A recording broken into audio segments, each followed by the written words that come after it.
Bismillahirrahmanirrahim. Assalamualaikum warahmatullahi wabarakatuh.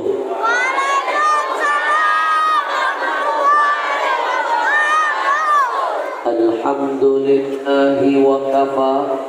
Wassalatu wassalam ala sayyidina al-Mustafa wa ala alihi wa sahbihi ahli sidqi wal wafa. Allahumma salli wa sallim wa barik wa karrim wa azzim ala sayyidina Muhammadin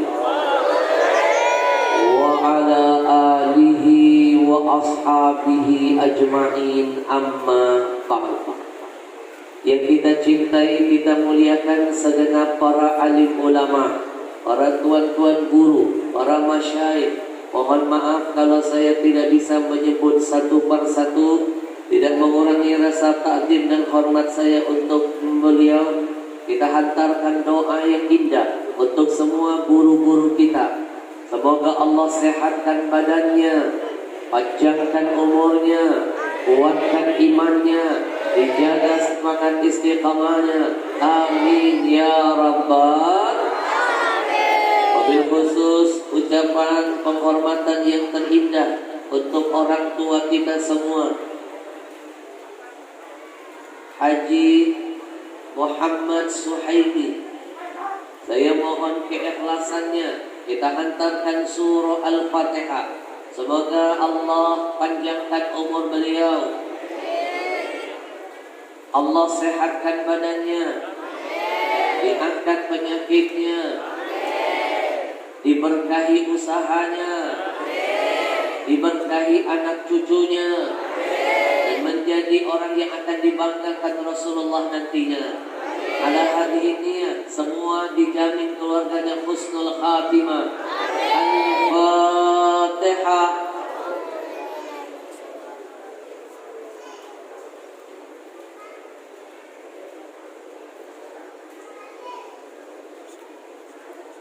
Bapak Ibu, untuk yang kesekian kalinya saya membuktikan dan memastikan demi Allah yang hadir dalam ruangan ini ada orang-orang yang dicintai oleh Allah. Tadi saya berada di dalam ruangan, Haji Andri jadi saksinya. Lebih dari 3 kali saya bertawasul kepada Allah meminta hujan dipindahkan. Saya mohon dengan Allah, saya bertawasul. Salah satunya saya sering mengamalkan, kalau ingin mindahin hujan, amalannya yang pertama baca Fatihah kepada Rasulullah.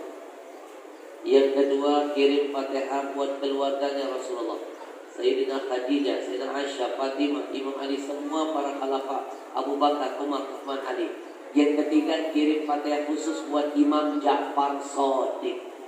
Salah satu karomahnya bisa memindahkan hujan. Dan yang terakhir, tadi saya kirim Fatihah. Ya Allah, kalau seandainya majlis yang akan saya masuki sebentar lagi, yang akan saya tausiah sebentar lagi, ada orang-orang yang Kau cintai ya Allah, ada orang-orang yang Kau kasihi ya Allah, ada waliullah di dalamnya. Tolong ya Allah, tunjukkan keajaiban ini, tunjukkan keberkahan, pindahkan hujan ke tempat yang lain. Subhanallah, saya belum sampai ke sini, hujan sudah mulai berhenti. Dan sekarang saya mulai tausiah, hujan sudah mulai reda. Saya makin yakin ada orang-orang waliullah yang hadir di sini. Kita tidak tahu siapa mereka. Boleh jadi ayahanda kita dengan segala amal baiknya, gemar sedekah. Ni'mal mali saleh lirajuli saleh. Sebaik-baik harta itu kalau yang megang orang soleh, hartanya lari pasti untuk kebaikan. Betul? Maka hari ini kita minta kepada Allah, mudah-mudahan ada orang-orang hebat, orang-orang soleh, orang-orang wali yang di tengah-tengah kita, yang mampu insya Allah membantu mengangkat doa kita segera diijabah oleh Allah. Mudah-mudahan yang sakit Allah sembuhkan penyakitnya, yang punya masalah dalam hidupnya Allah carikan solusi hidupnya, yang punya hutang Allah lunasi hutangnya. Yang belum dapat keturunan, Allah hadirkan keturunan yang soleh dan soleha. Yang belum dapat pasangan, Allah hadirkan pasangan hidup yang baik untuk dirinya. Ala akhirnya semua yang punya hajat, Allah kabulkan hajatnya. Al-Fatihah.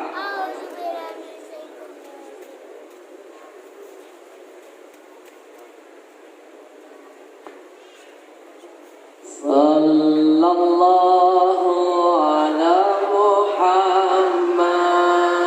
Sallallahu alaihi wasallam. Sallallahu ala Muhammad. Sallallahu alaihi wasallam. Saya datang ke sini tidak sendiri, ditemani oleh Ustaz Hasanuddin Al-Banjari, makhluk langka, Abu Nawas milenial. Nanti akan saya ajakin di film terbaru saya. Insya Allah perannya jadi jenazah. Saya kesini tidak sendirian. Saya bersama komunitas Riau Indonesia Mengaji. Mereka ini anak-anak muda. Mereka ini anak-anak muda. Muda usianya, mantap jihadnya. Baru 1 tahun mereka sudah berhasil mengumpulkan wakaf Al-Quran dari umat, dibagikan untuk umat, dikumpulkan di Kalimantan Selatan, dibagikan di Kalimantan Selatan. Zonasi. Mereka lah yang mengirim kami para ulama masuk ke kampung-kampung. Kadang-kadang saya dibawa mereka masuk kampung, keluar kampung, saya merasa jadi orang kampung. Kadang-kadang saya dibawa mereka masuk desa, keluar desa, saya merasa jadi orang desa. Kadang-kadang saya dibawa mereka masuk kota, keluar kota, saya merasa jadi orang kota. Kadang-kadang saya pernah dibawa mereka Aceh masuk hutan, keluar hutan, saya merasa ada yang bilang orang hutan, ajak berantem ya. Bapak Ibu, baru 1 tahun mereka berdiri, mereka sudah membuat Nabi tersenyum insya Allah dengan jihad mereka. Bayangkan 200.000 Quran berhasil mereka kumpulkan, berhasil mereka tebarkan. 200.000 Al-Quran. Raja Salman dikalahkan oleh mereka. Raja Salman tahun ini hanya sanggup bantu Quran buat Indonesia hanya 30.000 saja. 30.000. Raja lo, orang paling kaya lo di Arab sana, orang nomor 1 lo, tapi hanya 30.000 Quran saja. Mereka ini anak muda, mereka ini anak muda, bukan orang kaya, bukan orang nomor 1 di Indonesia, bukan orang yang berkuasa, tapi mereka membuktikan kalau ada niat, ada nawaitu, Allah pasti hadirkan jalan bantuan. Takbir. Mereka percaya where there is will, there is way. Do you understand? Do you understand? Alah, yes. Itu bahasa Inggris. Artinya jangan buang sampah sembarangan. Kalau ada niat, ada nawaitu, pasti Allah hadirkan jalan dan kemudahan. Bapak Ibu, Raja Salman dikalahkan mereka. Raja Salman yang kemarin datang ke Indonesia, ayahanda, yang hebohnya luar biasa. Baru Raja Salman datang, orang kita ini sudah heboh. Belum Imam Mahdi yang datang. Bujur. Mereka punya cita-cita yang harus kita bantu dan kita wujudkan bersama. Mereka ingin ngumpulin 1 juta Al-Quran untuk Indonesia. 1 juta besar kalau mereka berjuang sendiri. 1 juta kecil kalau kita keroyokin beramai-ramai. Bujur. Kenapa mereka ingin mengumpulkan Quran sampai 1 juta? Mereka dapat bocoran dari Majelis Ulama Indonesia. Ternyata Al-Quran ini dari zaman Belanda sampai sekarang hanya pernah tercetak sebanyak 53 juta saja. Dari zaman Belanda, Al-Quran hanya tercetak sebanyak 53 juta. Bayangkan kalau yang dari zaman Belanda itu tidak dimakan rayap, tidak sobek, tidak terbakar, tidak hilang, tidak basah, berarti hanya 53 juta stok Quran yang ada sekarang di Indonesia. Sementara survei membuktikan jumlah kaum muslimin di negeri ini sudah tembus angkanya 250 juta. Kalau kita kurangkan 250 juta penduduk muslim di Indonesia dengan jumlah Quran yang ada dari zaman Belanda sampai sekarang 53 juta, saya pastikan 197 juta, hampir 200 juta. Ada nasib saudara-saudara kita yang beriman dengan Allah dan Rasul yang tinggal di pelosok-pelosok negeri ini. Ada yang di antara mereka hampir 200 juta tidak pernah melihat bentuk Al-Quran. Jangankan satu Al-Quran berada di dalam rumah mereka, tim kami pernah menemukan fakta di lapangan, satu surah Yasin pun tidak ada di dalam rumah mereka. Bujur, bagaimana mungkin mereka bisa pandai membaca Al-Quran kalau Quran tidak pernah mereka miliki? Bagaimana mungkin mereka bisa mendapatkan hidayah dari Al-Quran kalau bacanya tidak mampu? Bagaimana mungkin mereka bisa berakhlak mulia bagaikan akhlak nabinya? Seperti dalam sejarah disebutkan, Nabi itu bagaikan Quran berjalan.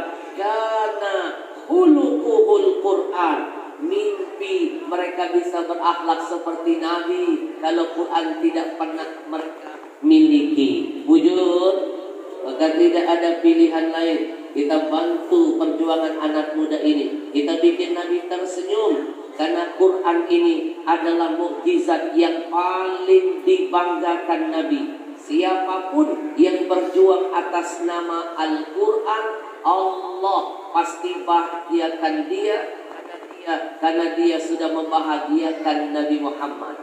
Siapapun yang berjuang bersama Quran di dunia akhirat, Quran akan berjuang atas namanya di akhirat sana. Insya Rahman ya Rahman, sa'idni ya Rahman, isyrah sadri Quran, imla qalbi Quran, wasli hayati Quran.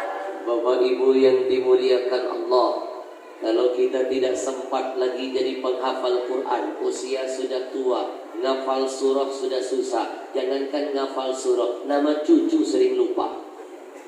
Maka ikutlah berjuang di barisan pejuang-pejuang Al-Quran. Bapak Ibu jangan remehkan kekosongan Quran di Indonesia ini. Itu menjadi pintu masuk keberkahan negeri ini Allah hilangkan. Itulah yang membuat musibah bencana banyak turun di Indonesia. Saya titipkan pesan salah seorang sahabat Nabi, namanya Abdullah bin Mas'ud, orang yang paling pakar tentang Quran. Beliau pernah berkata, Inna asfaral buyut, ketahuilah sesungguhnya ada rumah.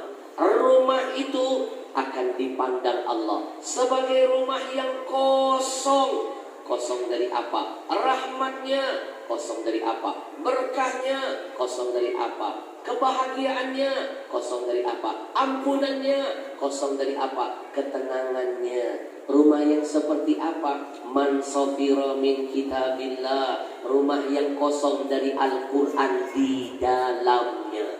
Jangan lupa Indonesia ini rumah besar dari Allah yang harus kita jaga sama-sama. Kenapa kita tinggal di negeri sendiri terasa sudah hilang keberkahannya, sudah terasa hilang ketenangannya, sudah terasa hilang kebahagiaannya. Kenapa? Jangan-jangan karena negeri ini sudah jauh dari nilai-nilai Al-Qur'annya.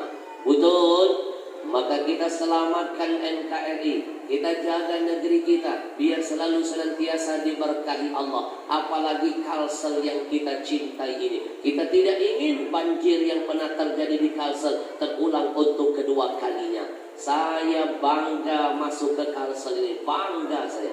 Saya sudah keliling Indonesia, tapi baru kali ini saya masuk provinsi di Indonesia memiliki keistimewaan. Keistimewaannya ada negara-negara di dalam provinsinya. Kemarin saya diajak panitia, saya diajak tausiah ke negara Sudan. Ternyata Sungai Danau. Saya diajak juga panitia yang kedua, tausiah di mana? Di Tarim. Saya pikir negeri Arab, ternyata Tanjung Rema. Saya diajak juga oleh panitianya tausiah kemana? Saya tanya besok kita kemana? Besok kita Habib agak jauh. Kemana? Main ke arah-arah Eropa. Kemana? Amsterdam. Ternyata sampai ke sana, amuntai masuk dalam. Terakhir saya diajak tabligh akbar kemana? Kanada. Ternyata kandangan dalam.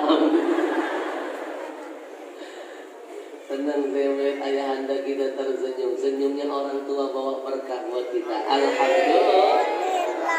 Hadirin yang dimuliakan Allah. Sekali lagi, kalau di kampung kita, di rumah kita masih ada orang-orang tua kita, itu berkah masih terjaga untuk kita. Orang tua ini bau berkah.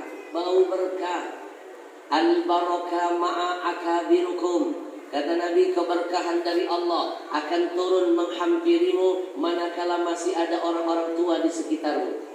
Kampung ini kalau tidak ada lagi yang dituakan, rasakan gersang pastinya, hilang berkahnya. Rumah kita itu kalau sudah tidak ada lagi ayah ibu kita, berkahnya hilang, gersang rasanya. Maka doakan terus orang-orang tua kita biar panjang umurnya dan panjang berkah buat anak cucunya. Amin ya rabbal alamin. Ngomong-ngomong, ayah anda sekarang usia sudah berapa? 95. Ayah anda termasuk zona paling aman. Paling aman. Udah banyak dapat bonus dari Allah. Nanti saya jelaskan. Ayah anda usia berapa? 76. Masih termasuk zona aman. Nanti saya jelaskan maksudnya. Saya cari targetnya mana. Mohon maaf, ayah anda yang peci hitam usia berapa? Usia sekarang berapa? Umur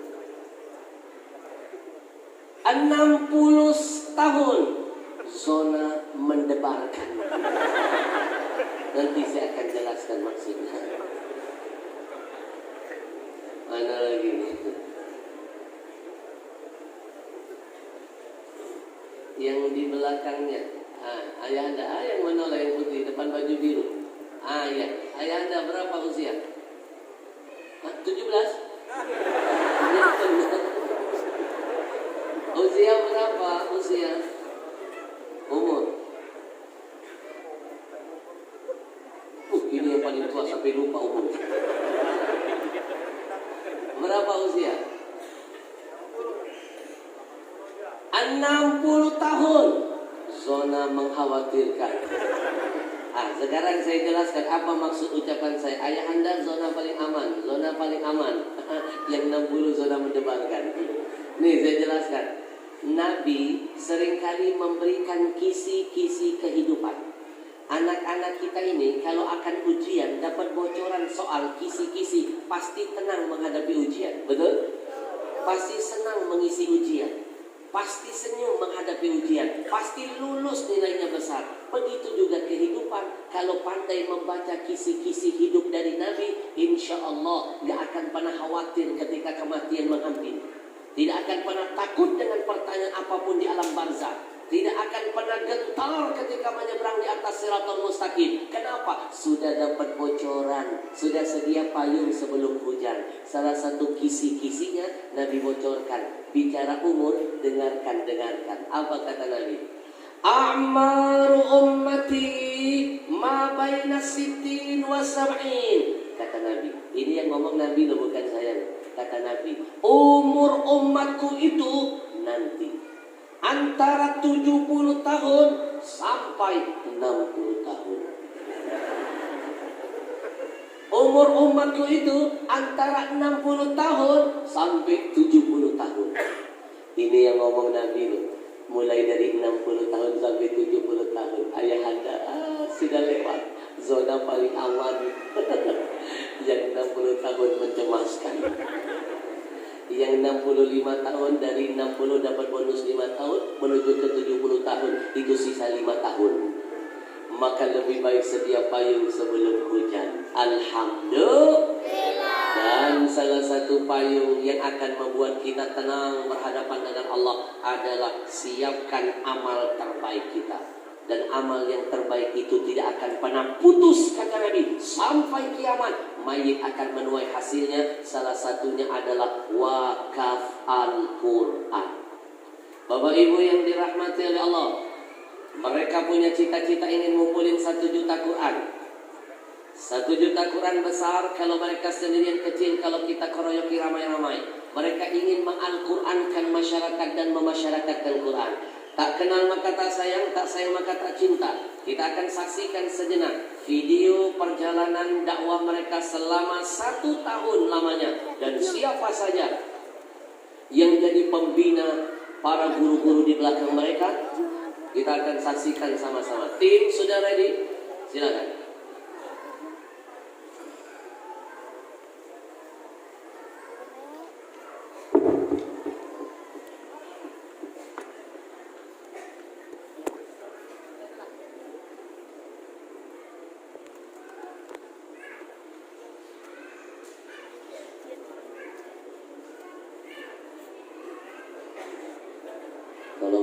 Bluetooth mode, FM mode, Line mode. Berkembang hampir di seluruh provinsi yang ada di seluruh Indonesia. Lembaga ini dibina oleh para guru-guru kita.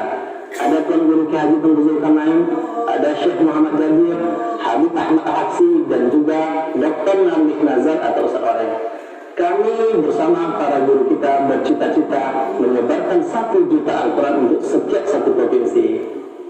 Mari Bapak Ibu jemaah berjuang bersama kami untuk menyebarkan rahmat di setiap rumah-rumah kaum muslimin di seluruh Indonesia. Assalamualaikum warahmatullahi wabarakatuh. La ilaha illallah, la ilaha illallah, la ilaha illallah, ma lana rabbun siwa. La ilaha illallah.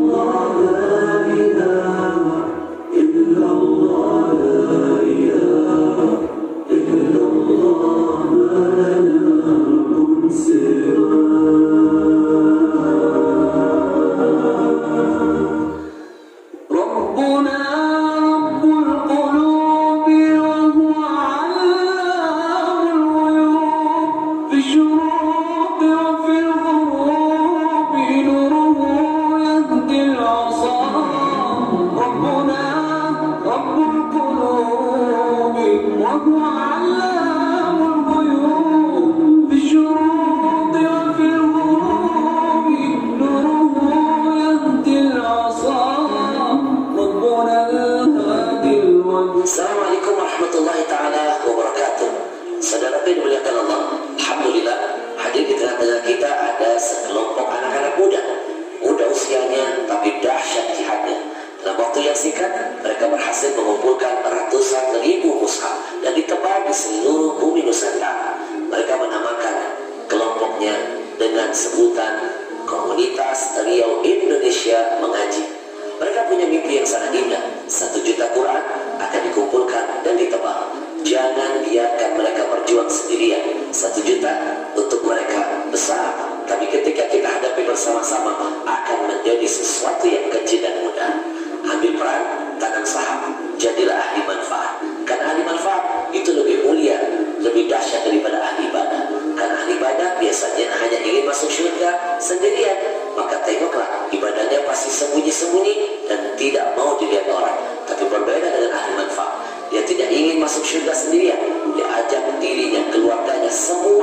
semaksimal mungkin untuk bisa berjamaah berkumpul di syurga.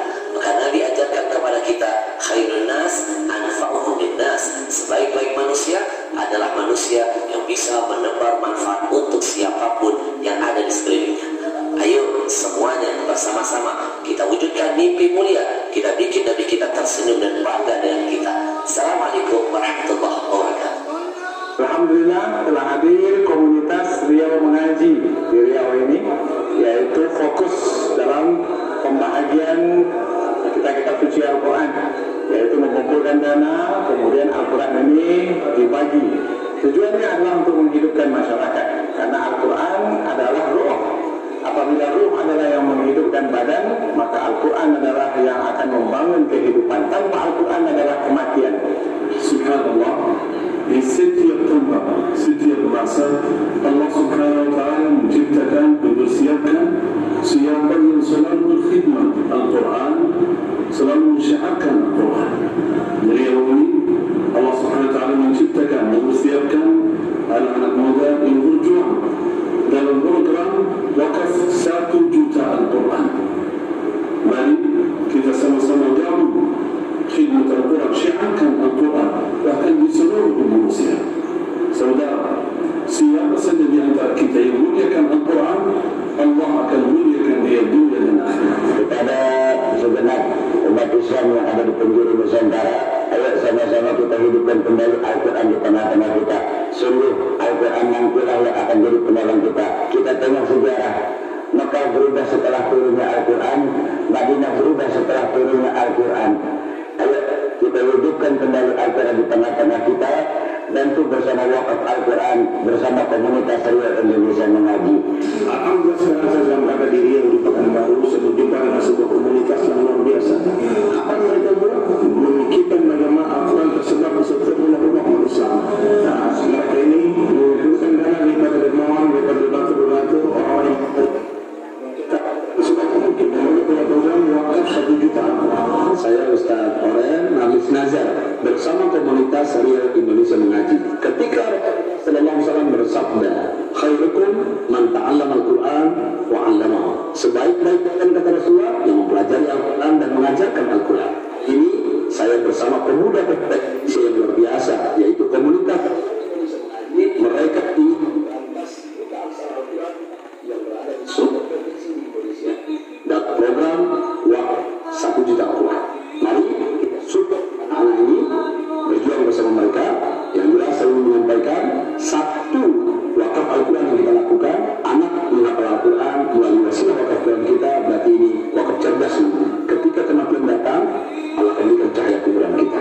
Sejak Indonesia merdeka sampai sekarang, mushaf di Indonesia yang dicetak hanya sebesar 52 juta eksemplar. Artinya dari 230 juta rakyat Indonesia yang Islam, ada ratusan juta yang tidak pernah melihat dan mempunyai Al-Quran. Saya Tengku Zulkarnain menghimbau kepada semua kita agar berpartisipasi mencetak 1 mushaf Ummul Qura ini 100.000 rupiah, sambil memberikan donasi untuk gaji atau tunjangan dari guru-guru di wilayah terpencil yang mengajarkan Al-Quran.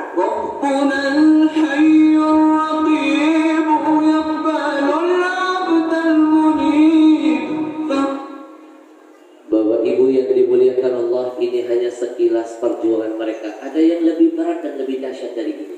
Saya ikut terjun langsung ke dalamnya. Maka Bapak Ibu, kalau kita tidak bisa menjadi seperti mereka, maka paling tidak nanam saham, kita berada di barisan pejuang-pejuang Al-Quran.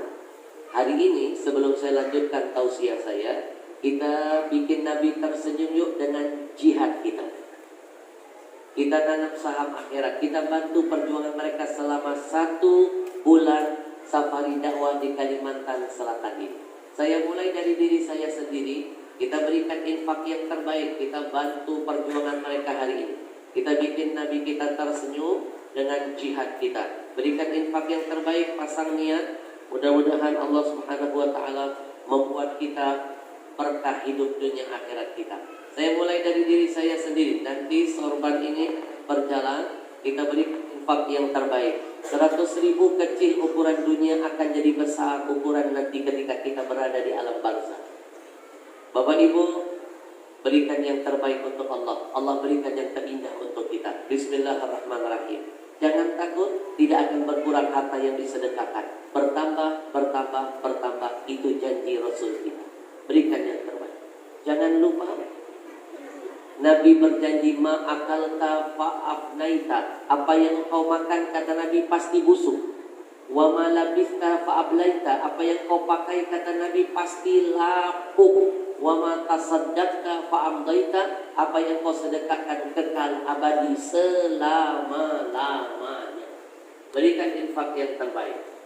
Jangan lupa pasang niat nanti, pasang niat. Ya Allah, tolong takdirkan dari garis keturunanku ada anak cucuku yang ada yang jadi penghafal Al-Quran nantinya. Karena satu penghafal Quran akan mampu memberikan syafaat bagi puluhan keluarganya. Barakallahu fikum. Baik, bismillahirrahmanirrahim. Kita iringi dengan salawat biar Nabi makin bangga tersenyum melihat jihad kita sore. Sallallahu alaihi sallallahu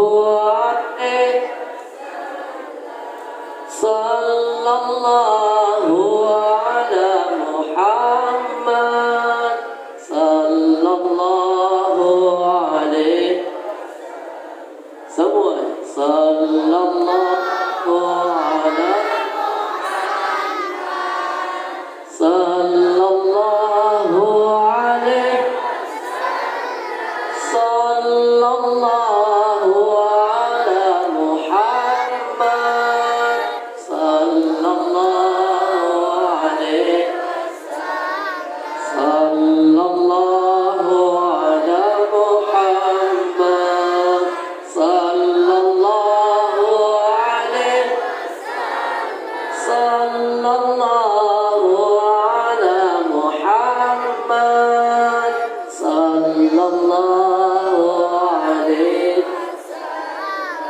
Bapak Ibu yang dimuliakan Allah, kita doakan mudah-mudahan anak-anak kita yang ada di hadapan kita ini maupun anak-anak kita yang ada di rumah, insya Allah menjadi aset dunia akhirat untuk kita semua. Menjadi anak yang soleh dan soleha.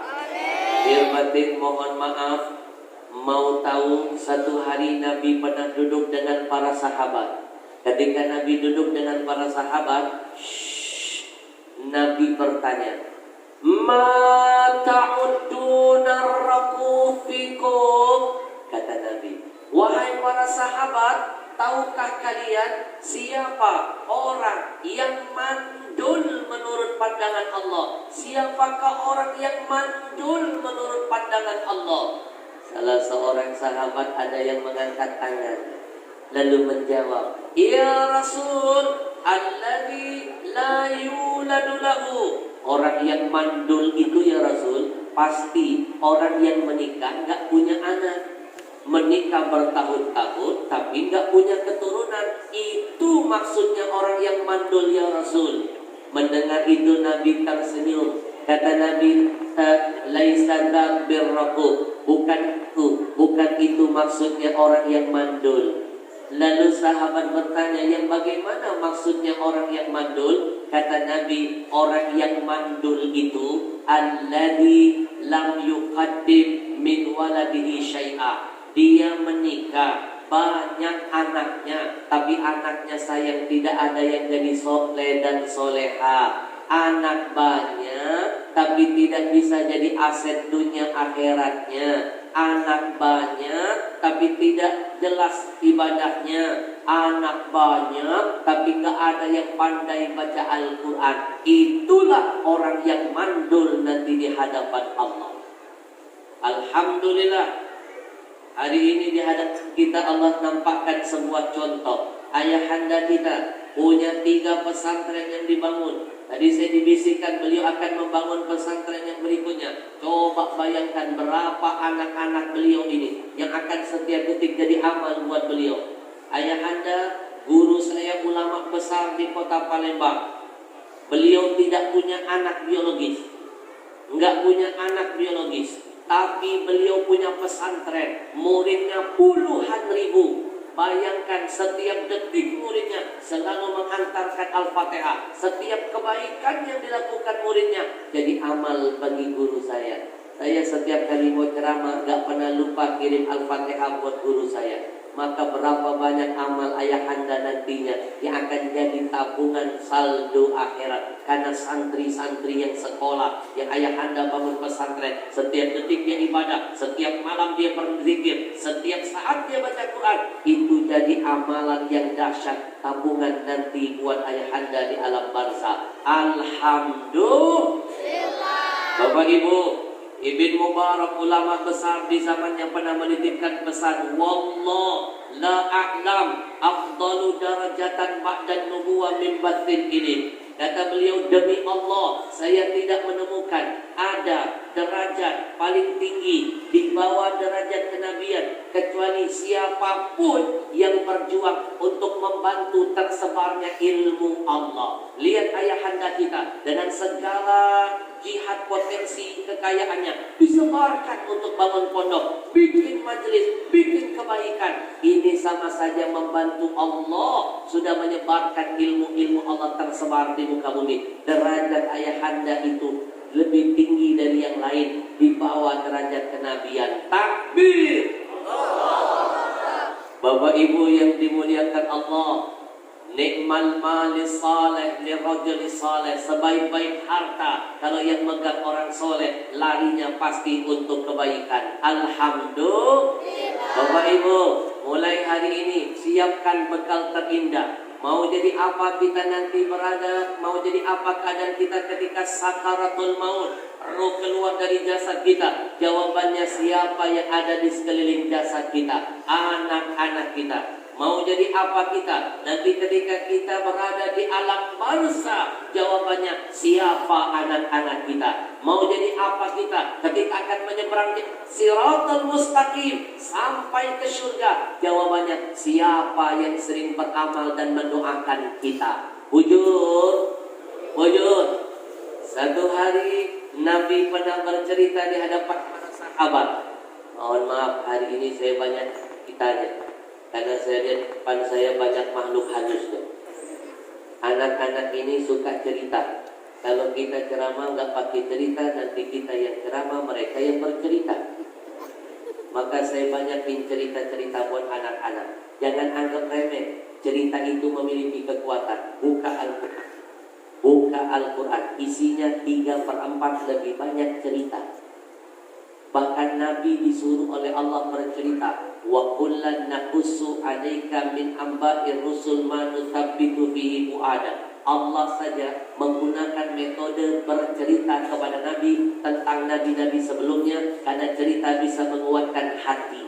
Insya Allah. Anak-anakku, mau jadi apa perjalanan ayah ibumu nanti menyeberang siratal mustaqim? Ngantri kah, waiting list kah, atau cepatkah secepat kilat? Mau seperti apa nasib orang tuamu nanti ketika berada dalam surga? Apakah dapat rumah emperan ataukah dapat rumah yang paling mulia di surga? Jawabannya ada pada diri kalian. Saya sampaikan cerita kedua. Satu hari Nabi bertanya lagi kepada sahabat, bercerita, Innar rajul la turfa' darajatuhu fil jannah. Kata Nabi, ada satu keluarga terdiri dari suami istri, diberikan Allah kesempatan masuk ke surga dengan jalur khusus, nggak pakai ngantri.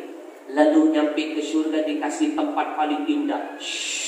Suami istri tadi terheran-heran, kok gampang banget masuk surga, mudah betul. Lalu dia bertanya kepada Allah, Anna hadha, ya Allah, dari mana aku bisa dapat ini semua? Masuk surga dengan cepat, bighairi hisab, tanpa dihisab, sampai di surga, diberikan tempat yang indah. Dari mana ini Allah? Dari mana? Akhirnya ada jawaban dari Allah. Apa jawabannya? Bistighfari waladikala. Kata Allah, kamu beruntung, kamu bisa dapat ini semua, itu berkat anakmu. Kamu masih beruntung meninggalkan anak yang soleh, yang setiap hari memintakan ampunan kepadaku untukmu. ternyata di balik doa Rabbil firli wali walidayya warhamhuma kama rabbayani, jangan dianggap sepele doa ini, ringan dibaca lidah, dahsyat nanti manfaatnya buat ayah ibu kita. Doa inilah yang akan membuat ayah ibu kita cepat sampai ke surga, mendapatkan tempat yang indah di dalamnya. Maka bapak ibu, doa ini hanya bisa keluar dari mulut anak-anak yang soleh dan solehah saja. Mimpi anak yang durhaka akan mengenang dan mendoakan ayah ibunya. Ayah ibunya masih hidup saja, dia tidak pernah hargai dan tidak pernah dihormati. Apalagi ayah ibunya sudah tidak terlihat di depan matanya. Wujud. Maka hari ini saya mengajak kita hantarkan doa ini. Mudah-mudahan menjadi berkah, menjadi kemudahan, kebahagiaan bagi orang tua kita di alam kuburnya. Semuanya kita baca sama-sama. Rabbil firli. Ikuti saya. Rabbil firli. Wali walidayya. Warhamhuma. Kama rabbayani. Saghira. Amin ya rabbal. Singkat padat.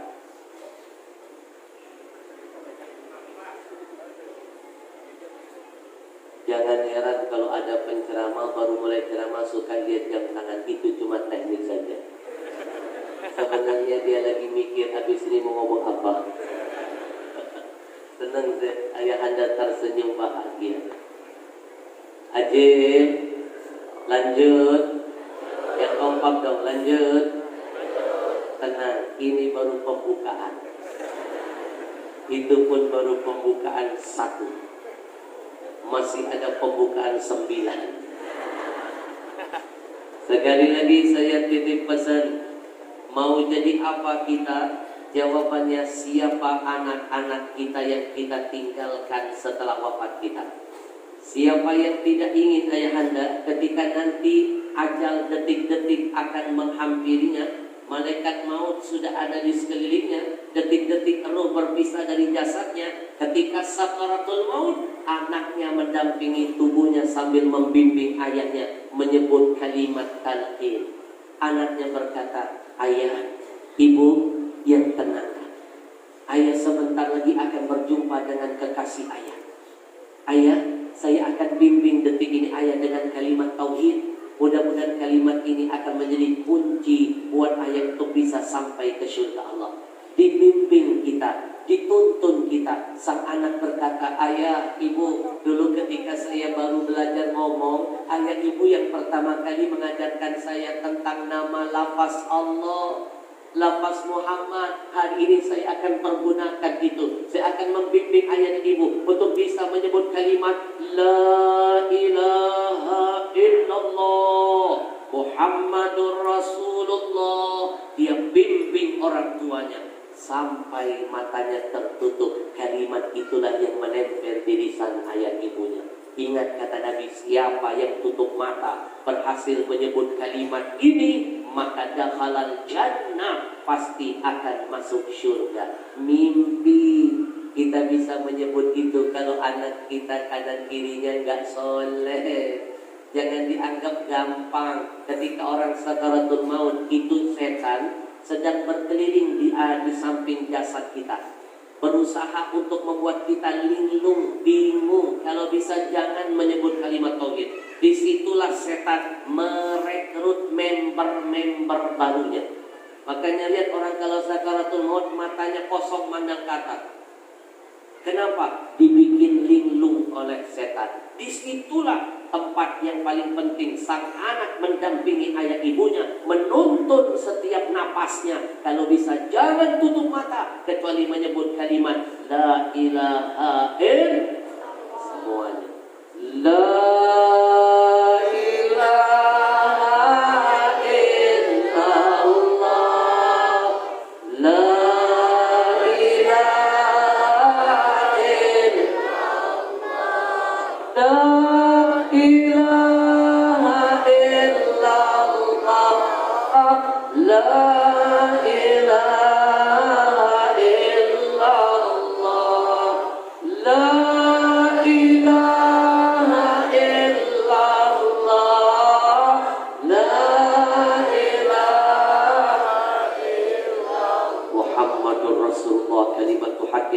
nahya wa 'alaiha namut wa 'alaiha nub'atu insyaallah minal aminin aminin aminin ya rabbal alamin.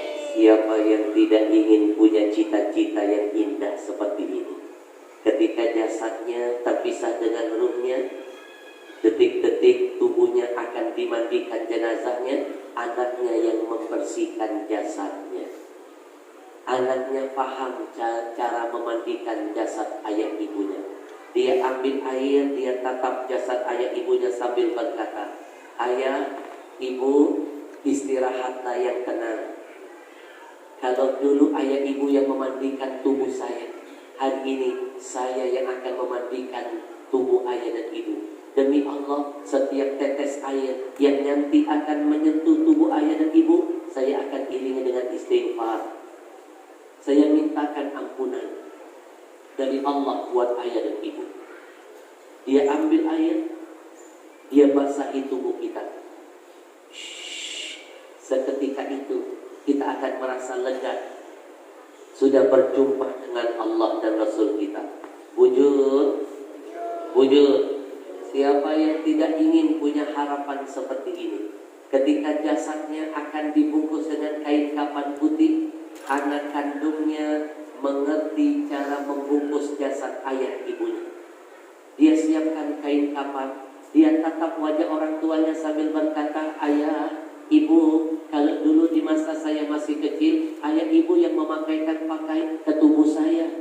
Ayah ibu yang mengajarkan saya bagaimana cara menutup aurat saya. Hari ini, detik ini Allah izinkan saya yang akan membungkus jasad ayah dan ibu. Demi Allah, setiap lipatan kain kafan yang akan menutup aurat ayah dan ibu, saya akan iringi dengan kalimat istighfar, memohon ampun dari Allah buat ayah dan ibu.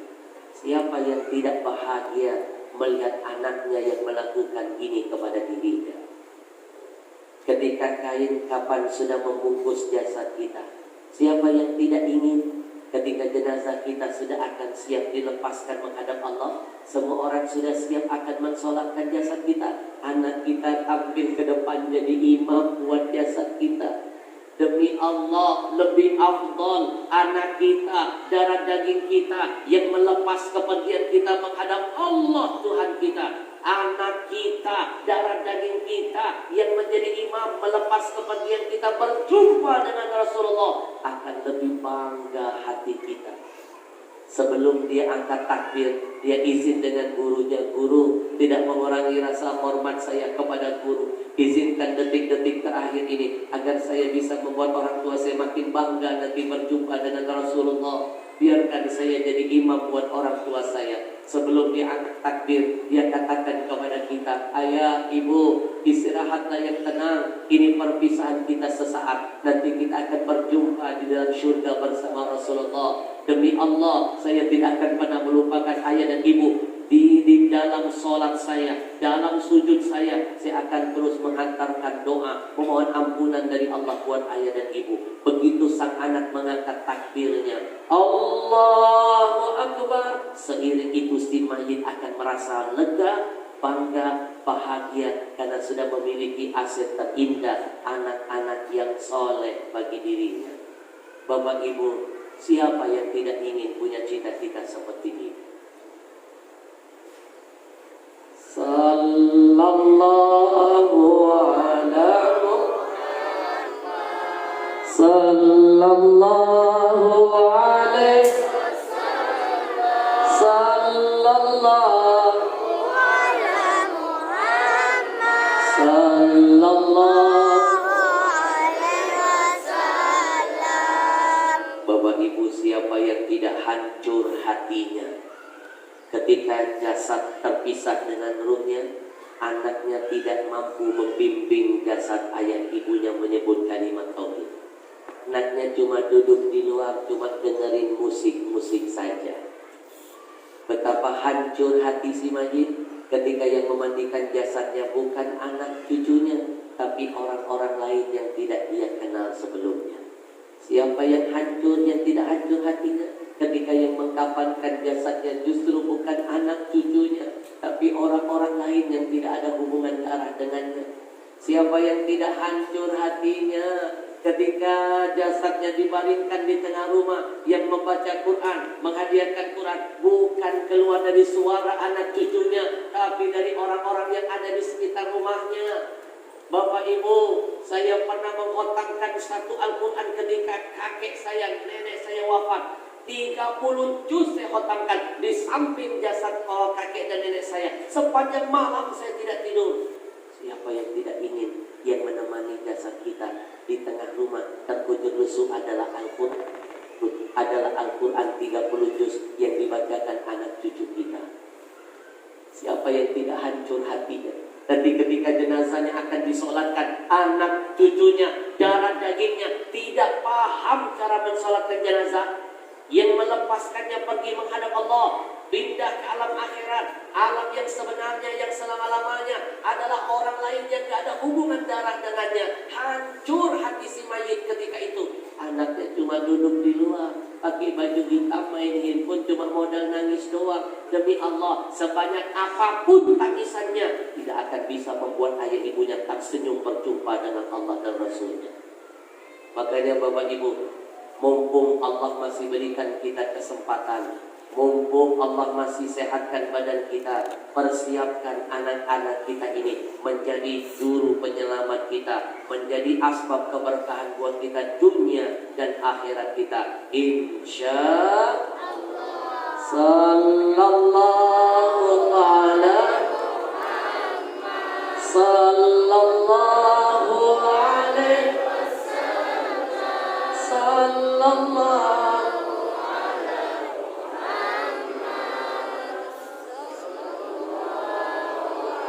Saya terharu melihat ada seorang nenek pakai baju putih meneteskan air mata, menangis terseduh. Nenek menangis, Masya Allah. Mudah-mudahan nenek diberkahi Allah, dipanjangkan umurnya. Bapak Ibu, siapa yang tidak ingin sebelum dia meninggal dunia anak-anaknya sudah dijadikan penghafal Quran semuanya? Mohon doanya ayahanda. Sebentar lagi akan saya ceritakan kisah yang ketiga buat kalian semua. Kisah ini kisah nyata. Kisah ini akan saya coba perjuangkan diangkat menjadi film layar lebar nanti. Tapi memang susah kalau bikin film dakwah ini, sponsor susah. Tapi kalau film maksiat yang mau jadi sponsor banyak. Betul? Memang tiket ke neraka banyak yang mau jadi sponsor. Tapi kalau tiket ke surga susah saja berjuang. Padahal dunia ini cuma sebentar. Betul ayahanda. Inggris, Amerika sudah kumpul di Indonesia, kata ayahanda kita. Betul. Sekarang juga saya banyak keturunan Inggris, rambutnya kuning-kuning.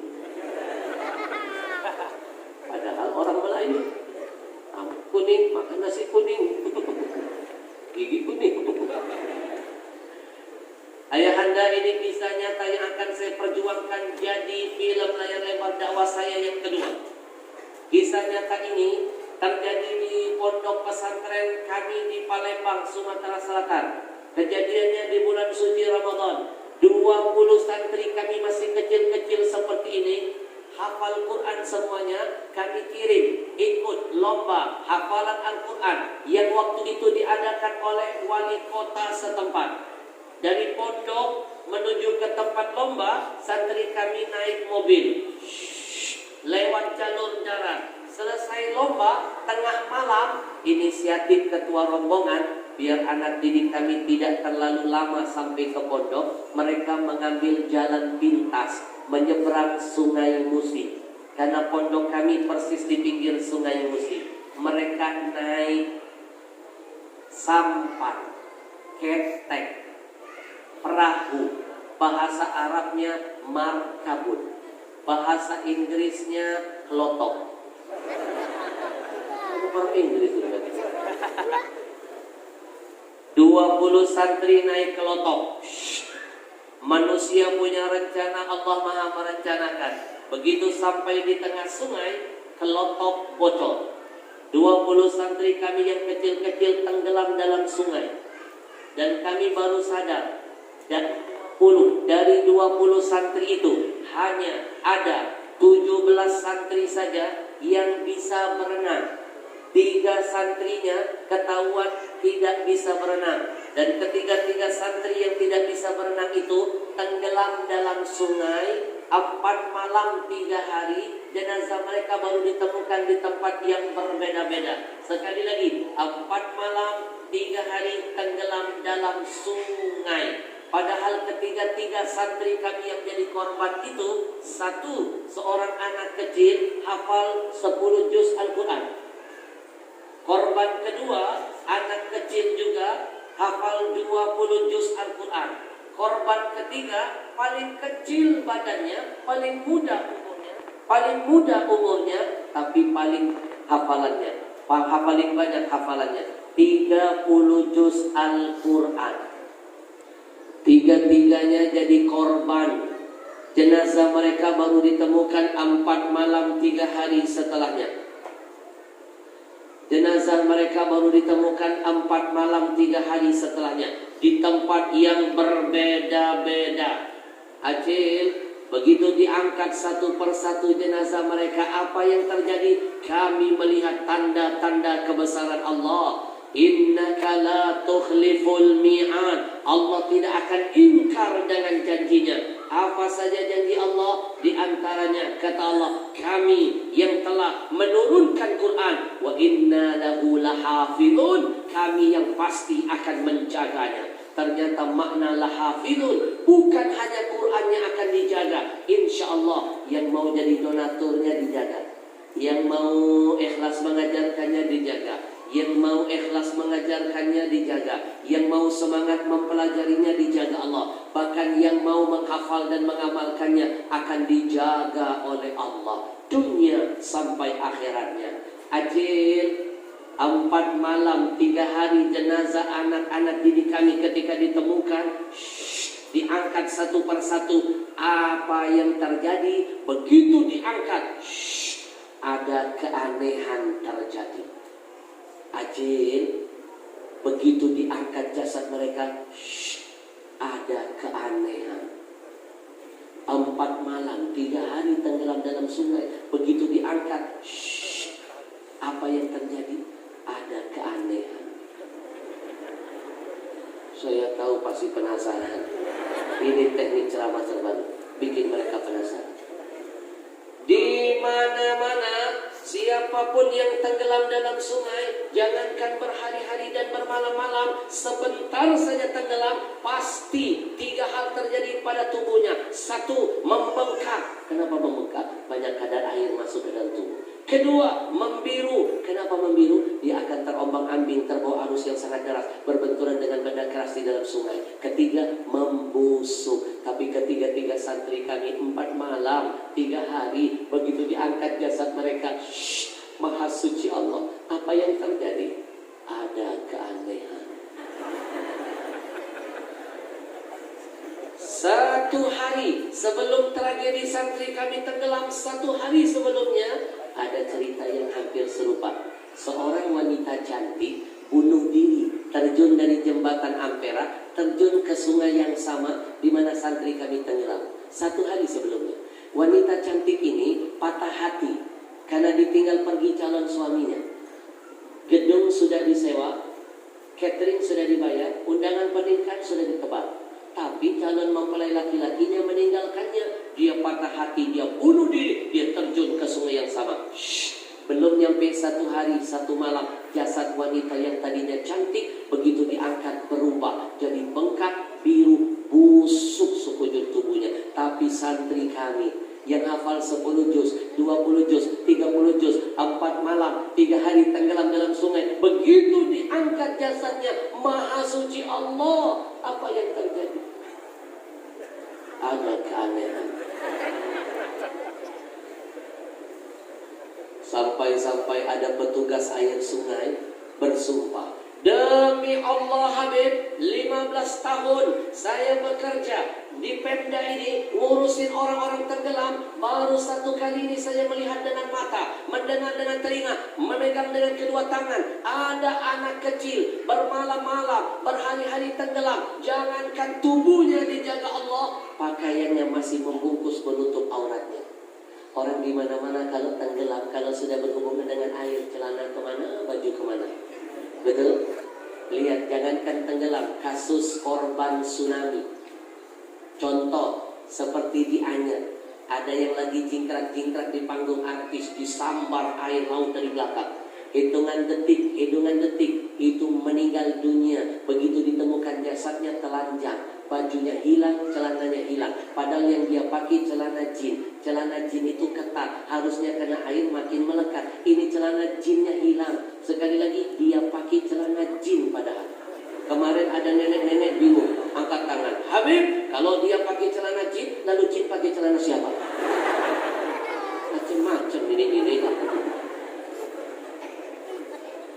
Ajil, 4 malam lo, 3 hari lo santri kami tenggelam, masih kecil-kecil. Begitu diangkat jasadnya satu persatu, apa yang terjadi?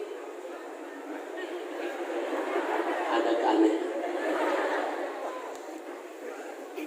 Apa kita lanjutkan tahun depan saja? Adil, jenazah santri kami begitu diangkat, badannya enggak bengkak, badannya tidak biru, badannya tidak busuk, bahkan mengeluarkan aroma harum dari semua sekujur badannya. Mereka meninggal dunia enggak nampak seperti orang tenggelam, seperti orang baru naik mandi, mukanya segar senyum, menikmati kepergiannya menghadap Allah. Bahkan yang lebih istimewa di antara santri yang 3 itu, ada satu santri paling banyak hafalannya 30 juz Quran, paling kecil badannya, itu meninggal dunia sambil memeluk Quran di dadanya. Quran dibawa tenggelam. Ternyata menurut cerita temannya, detik-detik akan tenggelam, dia gak bisa berenang. Teman-temannya bilang, lempar saja Quranmu, buang saja Quranmu, nanti kamu makin berat cepat tenggelam, buang saja Quranmu. Dia nggak mau melempar Qurannya, dia tatap Qurannya untuk terakhir kali sambil menangis dan berkata, Quran, jadilah teman hidup matiku. Quran, hari ini aku peluk engkau di dadaku, pastikan engkau membimbingku nanti di akhirat sampai ke surga Allah Tuhanku. Dia peluk Quran Pak, dia bawa tenggelam dalam sungai 4 malam 3 hari. Begitu diangkat jasadnya, aneh, Qurannya nggak basah, kering, atasnya doang basah sedikit, dalamnya kering. Kami berusaha melepaskan Quran di pelukannya, tapi kami nggak mampu. Seperti menempel di tangannya, seperti Allah buat melekat di dadanya. Kami khawatir kalau kami teruskan, kami paksakan, nanti organ tubuhnya ada yang lepas. Kami biarkan dia meninggal dunia sambil memeluk Quran di dadanya, menunggu datang ibunya dari kampung, seorang wanita soleha, wanita janda, wanita pecinta Quran, mendengar anaknya tenggelam, meninggal dunia sambil memeluk Quran. Ibunya berlari dari kampungnya sambil mengejar jasad anaknya yang dikerumuti puluhan ribu manusia. Ibunya berteriak, "Nak, titip salam buat Rasulullah. Nak, sampaikan salam rindu ibu buat almarhum ayahmu. Nak, tunggu ibu dan ayahmu di depan pintu surga. Nak, jadilah syafaat bagi kami berdua. Pakaikan mahkota terbuat dari cahaya di atas kepala ibu dan ayahmu nanti di hadapan Allah. Aku ibumu yang mengandungmu, melahirkanmu, menyusuimu, membiayai hidupmu. Demi Allah, hari ini aku sampaikan kepadamu, aku ridho, nak. Aku ridho dengan kematianmu. Aku ridho." Begitu mendengar kata ridho keluar dari mulut ibu yang soleha ini, ada keanehan. Qurannya lepas dengan sendirinya, tanpa ditarik, langsung jatuh di tangan ibunya. Seolah-olah semua pasang mata ketika itu sedang dipertontonkan Allah tentang sebuah sinetron kehidupan yang menggambarkan kisah seorang anak yang soleh sedang menitipkan kunci surga kepada seorang ibu yang berhati mulia. Saya baru ngasih bocoran cerita ini sedikit, sudah ada yang banyak meneteskan air mata. Apalagi kalau cerita ini kita perjuangkan jadi film, ditonton anak-anak kita, makin semangat Qurannya Indonesia nantinya. Mohon doakan saya, mudah-mudahan nanti ada orang-orang yang siap diajak berjihad untuk menghadirkan film berkah ini yang akan kita tebar di seluruh negeri ini, biar orang makin yakin bahwa Quran sumber keberkahan, Quran sumber kebahagiaan, Quran sumber keselamatan. Insya Allah. Allahumma arhamna bil Quran waj'alhu lana imama wa nura wa hudan wa rahmah. Allahumma ذكرنا منهم ما نسينا وعلمنا منهم ما جهلنا warzuqna tilawatahu ana al-laili وأدراك النهار waj'alhu lana hujjatan. يا رب العالمين. Bapak Ibu yang dimuliakan Allah, biar silaturahim kita tidak selesai sampai di sini. Saya pulang nanti ke Jakarta, silaturahim tetap terjaga. Mau nggak saya ajak bergabung di grup kajian bersama saya? Saya titipkan nomor handphone saya, boleh? Ibu cukup kirim WA, saya bikinkan grup. Kita jadikan nomor ini ajang diskusi di antara kita. Kalau ada yang ingin bertanya tentang perihal agama, kirimkan pertanyaan lewat WA, saya hadirkan jawabannya. Bonus pertama, saya hadiahkan link film layar lebar pertama. Saya sudah pernah bikin film dakwah yang pertama ini. Saya angkat film itu dari buku yang saya tulis ini. Buku ini saya tulis 3 tahun setengah. Bagus buat anak-anak kita. Judulnya Ada Syurga di Rumahmu. Banyak anak-anak kita mencari syurga yang jauh, lupa dengan yang dekat. Syurga kita dekat, ayah ibu kita.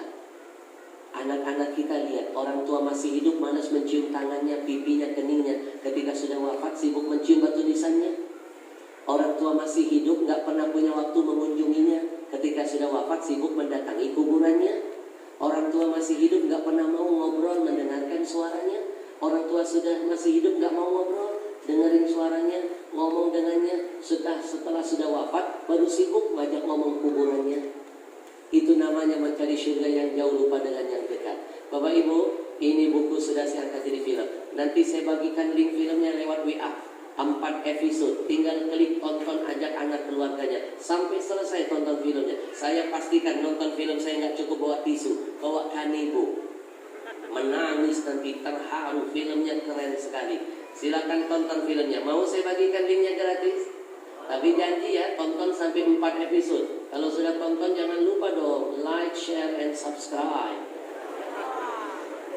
Silakan catat nomornya. Nanti ketik WA, Assalamualaikum Habib, tolong kirimkan link film dakwah yang pertama Habib. Kami jamaah dari Tabung Angin. Oh, Tabung Angin. Tabung Angin. Kalsel sebutkan ya. Nanti saya bikin grup khusus Kalsel.